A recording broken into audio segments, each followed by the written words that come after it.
Mr. Ben Shapiro, great accolades, obviously a very smart guy. Hopefully he means well. I don't know him, never met him, probably never will. He's a real famous guy. He's, editor-in-chief for the Daily Wire. He was the host of the Ben Shapiro show.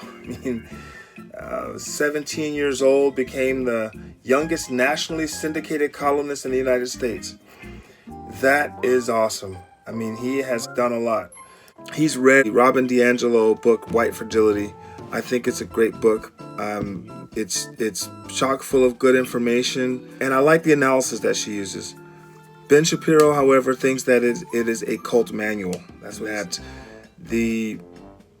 the information that's in it is essentially trash. So after talking to people about it, I took a look at the videos that they showed me of Ben Shapiro talking about white fragility. And right away, I could see obvious issues with it. If you listen to it, he's got some strange misinterpretations. It's almost like he's going so fast that he's, like one of those cartoons that the person's running so fast they start to flip and flip over themselves. Seems like he's doing that. He's going so fast that he's not thinking about what he's saying, and he's contradicting himself. And I'll give you some examples, just a couple of examples. He's actually gone through 7 things that he says are wrong with the book.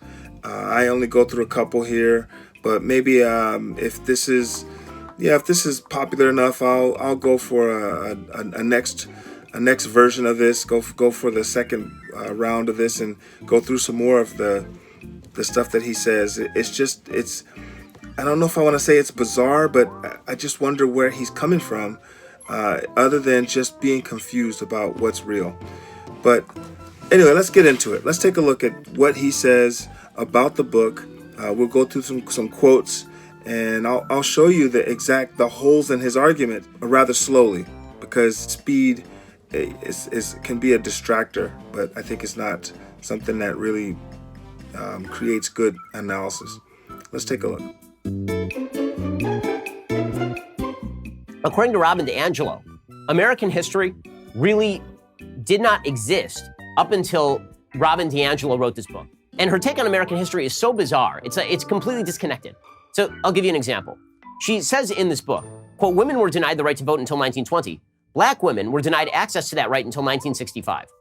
So if you just read that, you would think that black women were denied the vote until 1965. That's not true. Black women were given the vote at the same time that white women were given the vote, namely in 1920. Now, it did require the Voting Rights Act to ensure that black Americans were given access to the ballot box. She says this like 3 or 4 different times, this 1965 idea that black women were not allowed to vote. No, black Americans were basically discriminated against until the end of Jim Crow. Okay, Women were denied the right to vote until 1920. Black women were denied access to that right until 1965. That's why you needed the Voting Rights Act, because a certain portion of the population was denied access to that right. That's a minor example.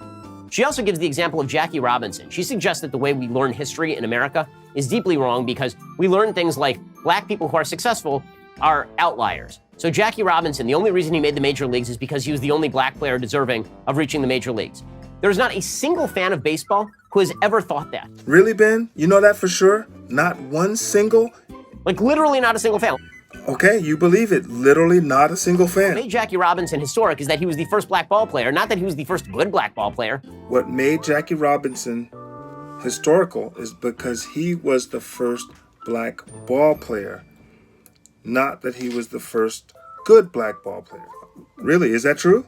What made Jackie Robinson historic is that he was the first black ball player, not that he was the first good black ball player. I feel like most baseball fans are fairly well aware of this thing called the Negro Leagues, where there were lots of great players. Negro Leagues, where there were lots of great players. If Jackie Robinson was the first black ball player, then when you mention lots of great players, who are you talking about and what are they playing? Like Josh Gibson and Satchel Paige. Oh, those ball players. They were ball players. Like we were all pretty much aware of that, but she has to rewrite history such that all white people everywhere are bad and also apparently incredibly stupid. He mentions the Negro Leagues, and that there's Satchel Paige, Josh Gibson. They were great ball players. They started before Jackie Robinson. So he wasn't the first black ball player, because there was a whole league. There were Negro leagues, right? And if there were other great ball players, then why weren't they playing in the major leagues? The National Association of Amateur Baseball Players rejected African American membership in 1867. In 1876, owners of the Professional National League adopted a gentleman's agreement to keep blacks from joining the teams. Jackie Robinson was the first black player in the Major League Baseball, but that was Robin DiAngelo's point. He was the first player that they allowed to play, but he wasn't the first baseballer that was black. He wasn't the first baseballer that was great. Satchel Paige and Josh Gibson were great players, but why weren't they playing in the Major League Baseball? It's because of who they allowed to play and who they did not allow to play. That was Robin DiAngelo's point.